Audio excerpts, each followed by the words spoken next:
지금 여러분들이 쓰고 있는 암호 다 깨져요. 비밀 다 나와요. 라는 게 나온 거예요. 과학자나 무슨 교수들만 만들어야 되는 문제가 아니고요. 이거는 국가적으로 큰일이 났잖아요. 앞으로 그게 일어날지도 모른다는 게 사실은 굉장히 큰 혁명적인 일이라고 더 보는 게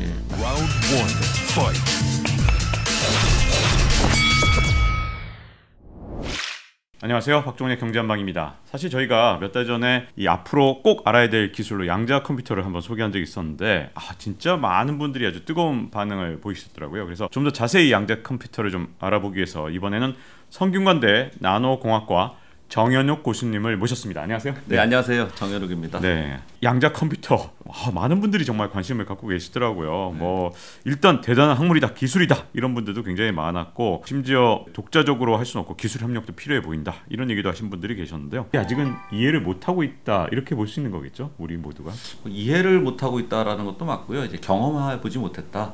아직 세상에 본 적이 없으니까 익숙하지 않다. 이게 좀 더 맞는 것 같습니다. 저도 여러 번 읽어보고 다큐멘터리가 있으면 다 찾아보고 했는데 정말 모르겠더라고요. 근데 진짜로 세상은 양자 역학으로 돌아가고 있는 게 맞습니까? 그 이해 안 가는 세상? 그거는 맞습니다. 우리가 보고 있는 것들은 이제 저 밑바닥에 있는 아주 기본적인 일들을 살펴보려고 하면은 양자 역학이 없이는 설명이 안 된다라는 게 20세기 초반에 이제 일어났던 일들이고요. 설명 안 되는 일들을 열심히 설명하기 위해서 양자 역학이라는 체계를 만들었는데, 그 양자 역학이라는 체계가 굉장히 성공적이었고 20세기 100년 동안 그 양자 역학 체계 안에서 세상이 돌아간다는 거에 대해서 어떤 반례, 그러니까 양자역학이 틀렸던 적은 한 번도 없고요. 한 번도 틀린 적이 없다고 해서 그게 꼭 맞다고 생각할 수 있느냐. 근데 이제 과학이라는 게 대부분 다 그렇습니다. 과학이라는 거는 어떤 체계를 만들고 그 체계 안에서 세상을 설명하는 일들인데, 그 체계가 한 번도 틀린 적이 없기 때문에 그게 세상을 잘 설명한다고 이해하는 게 이제 과학자들의 자세고요. 양자역학은 정말로 완벽하게 세상을 다 설명을 지난 120년 정도 하고 있었기 때문에 세상이 양자역학으로 돌아간다는 거에 대해서 크게 이견은 없는데, 그렇게 양자역학으로 돌아가는데 양자역학에서 얘기하는 많은 이야기들이 왜 이렇게 나하게 생소한가? 익숙함의 차이예요. 일상생활에서 겪어보지 못한 와중에 정말로 생소한 개념들로 세상을 설명했는데 그게 세상을 잘 설명한다는 게 잘 받아들여지지 않는 건데, 저는 이제 연구자니까 실험실에서 양자역학적 현상이 일어나는 거를 날마다 보고 있단 말입니다. 그렇게 한 20년, 30년 살다 보면은 또 세상은 양자역학으로 돌아가는구나, 이런 익숙함이 생기기는 해요. 아니 근데 우리가 이제 양자 역학으로 돌아가는 세상에 살고 있다면 우리 직관적으로 쉽게 이해할 수 있어야 되는 거 아닐까요? 근데 제가 갖고 있는 직관하고 이렇게 안 맞으니까 이해가 잘 안 가는 정확히 거죠. 맞습니다. 정확히 그게 문제인데, 오히려 한 몇백 년 전을 생각을 해보시죠. 지구의 중력이 사람을 끌어당기고 있어서 사람이 땅에 발을 딛고 살고 있다 라는 말을 직관적으로 받아들일 수 없었던 시절이 불과 몇백 년 전이에요. 중력이라는 게 있어서 지구가 물체를 끌어들인다. 뉴턴의 사과가 뚝 떨어지는 걸 보고 뉴턴이 중력의 법칙을 고안을 하고, 달이 지구 주위를 도는 것도 사과 떨어지는 거랑 똑같은 법칙이다. 이런 얘기를 한 거 아닙니까? 그 뉴턴의 법칙이죠. 여기 왠지 친숙하시지 않나요? 네, 그러네요. 굉장히 친숙하지만 그게 친숙해진 게 몇백 년 안 됐어요. 달이 세상에 도는 거가 사과 떨어지는 거랑 똑같다라는 거를. 그 전까지는 달이 돌지 않았죠. 그리고 그 이전에 천동설과 지동설을 생각하면 지구가 태양 주위를 돕니다. 한 번도 본 적이 없으시잖아요. 그렇죠. 하지만 친숙하죠. 왠지 그런 것 같잖아요. 네, 맞습니다. 그 친숙함이라고 제가 말씀드리는 겁니다. 그래서 주변에 양자역학적인 일들을 보신 적이 한 번도 없으세요. 사실은 그런 일이 없기 때문에 지금은 굉장히 생소하고 직관적이지 않다. 정확히 맞는데, 그러면 사과가 떨어지는 건 직관적입니까? 라고 했을 때 생각하면 생각할수록 직관적이지 않아요. 땅에 있는 사과가 나무에 올라가서 딱 들러붙는 거를 맨날 보고 한 50년쯤 사시면 당연히 사과가 땅에 있는 게 나무로 간다고 붙는 거지 왜 나무에 있는 게 떨어지지라고 생각하는 게 맞거든요. 그러니까 그 익숙함이 양자역학에 아직은 안 일어났는데 이제 앞으로 그게 일어날지도 모른다는 게 사실은 굉장히 큰 혁명적인 일이라고 더 보는 게 맞습니다. 양자 역학에서 여기서부터 힘들어지는 것 같아요. 슈레딩거의 고양이. 도대체 살아있는 거야, 죽어 있는 거야, 이런 식으로 얘기 나오면서 이게 중첩을 설명하는 거다 이렇게 나와 있긴 한데 이게 도대체 뭘 설명하고 있는 건지 그걸 좀 여쭤보고 싶은데요. 슈레딩거 고양이가 저희한테 이제 생소한 이유 중에 하나는 중첩이라는 게 생소한 것도 있고요. 고양이이기 때문에 생소한 것도 있어요. 고양이라고요? 그러니까 고양이를 중첩시키는 게 굉장히 더 생소한 거예요. 우리가 양자역학의 중첩 현상을 처음 설명할 때는 원자에 있는 전자들 이런 것들이 중첩 상태에 있다. 전자가 적당히 중첩돼 있어서 우리가 원자를 엑스레이를 쬐가지고 보거나 무슨 빛을 쬐가지고 볼 때 이런 현상이 나오는 건 전자가 이렇게 중첩돼 있다고 설명을 하면은 아주 설명이 잘 된다. 이렇게 하면 별로 사람들이 거부감이 덜 하죠. 네. 왜냐면 전자는 뭐 그런 거 과학자들이 이렇게 보는 것도 뭐 오케이. 뭐 빛을 쬐서 나오는 거 오케이. 설명도 다 돼. 오케이. 근데 고양이를 말하는 순간 이제 내 눈에 보이는 고양이잖아요. 네. 그 고양이가 살아 있을 수도 있고 죽어 있을 수도 있고 박스를 열면은 고양이가 살았다 죽었다로 딱 갈라지고 이렇게 생각하면은 네. 아까 전자에 대해서 얘기했던 거하고는 확 다른 거부감이 오는 거예요. 그렇기 때문에 슈레딩거의 고양이라는 그것이 양자역학을 처음에 논쟁을 할 때 이그젠플로 들었던 것이고 너희들이 양자역학으로 세상을 잘 설명한다 그러고 눈에 안 보이는 저 밑에 원자 세계를 빛의 세계를 잘 설명한다고 하는데 똑같은 논의를 고양이에 대해서 했을 때 얼마나 너희한테 생소한지를 한번 보자라는 거예요. 그리고 봤더니 정말 생소하죠. 슈레딩거의 고양이를 중첩 상태로 만드는 거는 받아들이기가 어렵단 말이에요. 네. 그러면 똑같은 원리인데 그러면 전자에서 그런 일이 일어난다는 거를 받아들이는 게 네가 타당하냐라는 의문을 던지는 거고요. 그러니까 슈레딩거는 이 양자역학의 중첩 현상을 그런 거 없다. 그리고 반대를 했기 때문에 그렇다는 건가요? 그렇지는 않아요. 그러니까 그렇지 않나요? 슈레딩거의 고양이 같은 고양이가 있을 수 있다는 게 양자역학입니다. 네네. 그런 고양이가 있어야 맞고요. 네. 그런데 그게 이제 생소한 거를 사람들에게 자꾸 보여주는 거예요. 고양이가 그렇게 중첩 상태로 만들기는 어렵습니다. 고양이처럼 이렇게 덩치가 큰 놈, 그렇게 덩치가 크거나 원자가 엄청나게 많이 모여서 있는 놈을 그렇게 중첩 상태로 만드는 건 굉장히 어려운데요. 그래서 사람들이 뭐 지난 120년간 양자역학을 아주 조그만 원자 세계, 아주 작은 눈에 안 보이는 세계에서 일어난다고 생각했는데 요새는 이제 굉장히 큰 놈들도 그런 중첩 상태를 만드는 일이 한 10년 전 정도부터 생겼어요. 양자 기술이 발전을 하면서 큰 놈이라는 건 얼마나 큰 놈이냐? 1mm. 1mm. 그거 근데 굉장히 큰데요. 그래도 양자 세계에서 1mm면 눈으로 보이잖아요. 네. 네. 맨눈으로 이렇게 보이거든요. 아니면 현미경으로 보면 자꾸 이만하게 보이고 그 정도 물체는 그 정도 쇳덩어리는 슈레딩거 고양이처럼 살아있는 자와 죽은 자의 중첩 상태를 만드는 그런 거를 굉장히 명확하게 보였고요. 아마 고양이는 한동안은 되진 않을 겁니다. 네, 익숙해지진 않은 것 같은데요. 근데, 익숙해지지 않습니다. 네, 중첩이 도대체 정확하게 뭐고 왜 중요하고 자꾸 이거 갖고 얘기가 나오기 시작하는지 네. 왜 양자역학을 접할 때 이 얘기를 먼저 들어야 되는지가 궁금해지는데요. 강의 다닐 때마다 항상 중첩하고 얽힘 너무 어려워요. 뭐 해서 1시간 동안 뭐 고양이를 살렸다 죽였다 뭐 고양이를 한 10대번도 살렸다 죽였다 하면서 설명을 하는데 끝나고 나면 어려워요. 잘 모르겠어요. 고양이만 남는 것 같아요. 예, 뭐 무한 반복 루프예요. 어려워요. 잘 모르겠어요. 그 뭐 성공한 적이 거의 없습니다. 사실 거의 한 번도 없고요. 중첩이라는 현상은 산 고양이와 죽어 있는 고양이가 동시에 존재하는 상황. 뭐 이렇게 설명하기 별로 맞는 표현은 아니고요. 중첩돼 있다는 거는 세상이 살아있는 고양이가 죽어있는 중첩됐다는 게 아니고 세상은 우리가 머릿속에 이렇게 딱 그리기는 어렵지만 살아있는 고양이, 죽어있는 고양이, 좀비 고양이 이런 것들이 막 섞여있는 이런 적당한 그런 상태로 있는 것이고 살아있는지 죽어있는지 궁금해서 물어보면 살았어 죽었어라는 형식으로 자연이 답해주는 확률이 반반이다. 이게 슈레딩거 고양이고요. 근데 똑같은 그 자연의 원칙 상태에 대해서 이 고양이는 왼손잡이인가요? 오른손잡이인가요? 아니면 이 고양이는 노란 고양이인가요? 까만 고양이인가요? 라고 물어볼 수 있거든요. 역시 똑같이 까만 고양이거나 노란 고양이가 중첩되어 있는 상태도 살아있는 고양이하고 죽어있는 고양이가 중첩되어 있는 상태랑 똑같다는 거예요. 이렇게 생각합니다. 사람이 이렇게 있으면 이쪽에서 이렇게 보면은요. 이쪽에서 보면은 코가 절반 보이고 귀가 하나 보이고 이렇게 보이잖아요. 앞에서 보면 눈이 2개 보이고 코가 보이고 입이 보이잖아요. 그러면은 이런 걸 물어보는 거예요. 사람이라고 하는 어떤 존재가 저기 있는데 눈이 하나입니까? 2개입니까? 라고 물어보잖아요. 피카소 생각하시면 돼요. 피카소 생각하시면 되는데 눈이 하나니까 2개나 물어보면 이렇게 보면 2개예요. 이렇게 보면 하나고요. 뒤에서 보면 없죠 눈이. 네. 그러면 우리는 다른 대상을 보고 있는가? 그건 아니고 우리가 어떻게 보느냐, 뭘 보느냐에 따라 다르다고 생각할 수 있고요. 고양이라고 하는 자연의 어떤 물체가 있는 것이고 이 고양이가 살았나 죽었나? 내 고양이를 데려와야겠다. 그래서 고양이를 이렇게 안아오는 순간 고양이는 우리에게 답을 해주는 거예요. 사실 나는 죽은 고양이였어. 나는 산 고양이였어라고 답을 해주고 답을 해주는 확률이 반반이 나오는 이 개념이 이렇게 막 복잡하게 얘기하면은 역시 뭐 그런가 보다 아닌가 보다 이렇잖아요. 양자 컴퓨터를 만들면 양자 컴퓨터에서 이제 학생들은 코딩을 합니다. 코딩이라는 건 명령어를 쭉 이렇게 쓰는 거잖아요. 이런 명령어가 있어요. 제 큐비트라고 하는데 큐비트가 이제 고양이 같은 거라고 하죠. 첫 번째하고 두 번째 중첩되어라. 반반으로 중첩되어라. 이런 명령어를 쓰고요. 그 밑에다가 첫 번째 큐빗이 어떻게 생겼는지 한번 들여다봅시다 라고 명령을 쓰면은 마지막에 답을 딱 줘요. 양자 컴퓨터가 첫 번째 큐빗 살아 있습니다. 첫 번째 큐빗 죽어 있습니다. 아까 고양이랑 똑같아요. 프로그램을 막 계속 돌리면은 10번 중에 5번은 살아있는 놈이 나오고 죽어 있는 놈이 나오는 거를 코딩으로 할 때 요만큼 프로그램 짜서 맨날 돌린단 말입니다. 그런 프로그램을 배우는데 학생들은 제가 보기에 일주일밖에 안 걸려요. 프로그램 코딩이니까. 네. 파이썬이라는 랭귀지에서 조금 더 하면 되는 거거든요. 네. 그렇게 배워서 그 코딩을 이제 한 서너 달쯤 막 하잖아요.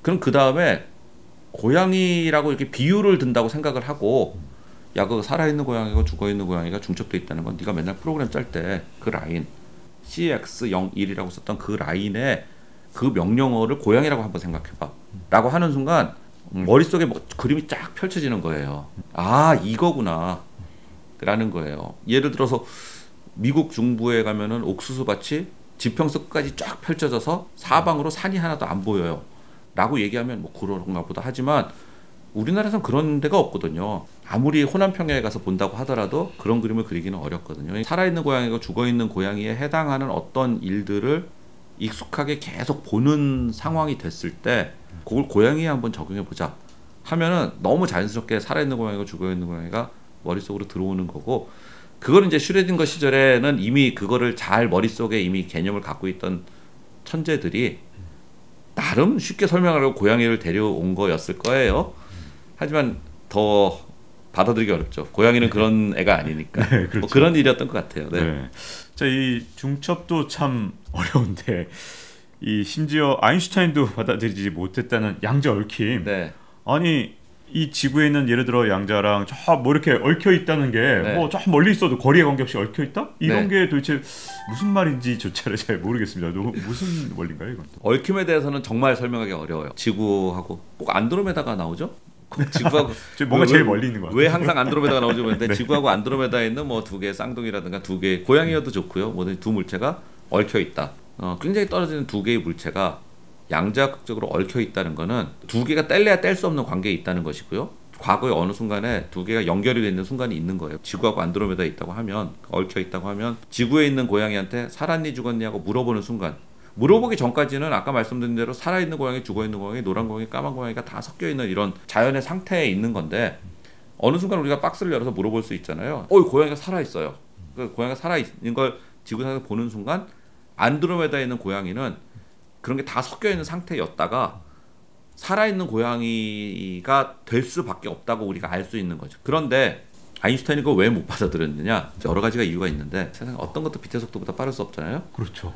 그런데 이 얽힘의 신기한 거는 여기서 살아있는 고양이, 죽어있는 고양이를 딱 보는 순간 저 멀리 떨어져 있는 데서도 살아있는 고양이, 죽어있는 고양이가 절정이 된다는 거거든요. 오. 그럼 빛의 속도보다 더 정보 전달 속도가 더 빠른 거 아닙니까? 그렇게 생각할 수 있죠. 네. 그렇기 때문에 이거는 상대성 이론을 위반한다는데 라고 생각할 수가 있고, 당연히 이상하다고 생각할 수 있는데, 내가 이렇게 뚜껑을 딱 열었잖아요. 그랬더니 고양이가 살아있어요. 나는 알죠. 이 고양이는 산 고양이야. 그리고 저 안드로메다에 있는 고양이도 살아있는 고양이로 뚜껑을 열어보면 무조건 산 고양이가 나올 거야 라고 아는 거죠. 근데 안드로메다에 계신 분의 입장에서 보면은 이제 앞에 박스가 있는 거예요. 그 박스는 열면은 무조건 살아있는 고양이에요 라는 걸 알 수 있습니까? 모르겠죠. 잘 생각해, 그걸 잘 생각해 보셔야 되니까. 뚜껑이 아직 닫혀 있으니까. 뚜껑이 아직 닫혀 있으니까. 네. 그리고 지구에서 그걸 열어봤더니 살아있는 고양이가 나왔다라는 사실을 모르잖아요, 자기는. 그렇죠. 그러니까 안드로메다에 있는 분한테는 정보가 아무것도 없어요. 안드로메다에 있는 분이 정보를 언제 알게 되느냐? 지구에서 열어보고 나서 살아있네. 그냥 빨리 무선을 쳐가지고 안드로메다가 이거 살아있습니다라고 전해주면, 아, 지구에서 열었더니 살아있대더라. 그러니까 내 박스는 열어보거나 말거나 살아있구나. 근데 내가 그 소식을 전하는 것 자체는 빛의 속도로밖에 안 돼요. 정말 안드로메다까지 가야 되네. 안드로메다까지 빛의 속도로밖에 못 가기 때문에 내 전파가, 그러면은 안드로메다에 있는 분이 그 정보를, 그 지식을 알 수 있는 거는 결국 빛의 속도보다 빠르지 않아요. 살아있는 죽어있는 결정을 해버리면 안드로메다 것도 그 순간 동시에 결정이 되는, 단지 그거에 대한 지식, 정보의 교류는 역시 빛의 속도로밖에 되지 않는다. 그래도 얽힘이 설명이 됐나요? 아직은 아니죠. 얽힘은 연결되어 있는 겁니다. 멀리 떨어져 있는 것이 그렇게 연결되어 있는 거예요. 한쪽에 있는 것이 결정이 되면 나머지 있는 거는 반드시 어느 쪽으로 결정된다는 게 정해져 버리는 그런 겁니다. 자, 여기서 이제 제가 제일 궁금한 건요. 지금 뭐 물어본다, 뚜껑을 열어본다, 뭐 이런 표현을 쓰셨지만, 네. 결국 관측 아닙니까? 근데 그렇습니다. 그 관측 도대체 뭐 이렇게 중요하다고 우리가 관측하냐 마냐가 뭔데 그렇게 중요한가요, 도대체? 예, 그게 이제 양자역학의 딜레마죠. 양자역학 관측 안 하고 그냥 쭉 자기 혼자 다니게 두는 것도 양자역학적으로 다 설명이 되는 거예요. 굳이 우리가 뭐 세상을 그렇게 들여다볼 필요가 없는데, 비행기가 날아가고 당구공이 이렇게 부딪혀서 이렇게 서로 충돌을 해서 포켓에 들어가고 뭐 여러 가지 일들이 일어나는 것들이 관측이라는 게 사람이 눈으로 보는 것만은 관측은 아니고요. 예를 들어 이 볼펜이 있는데 이게 뚝 떨어졌잖아요.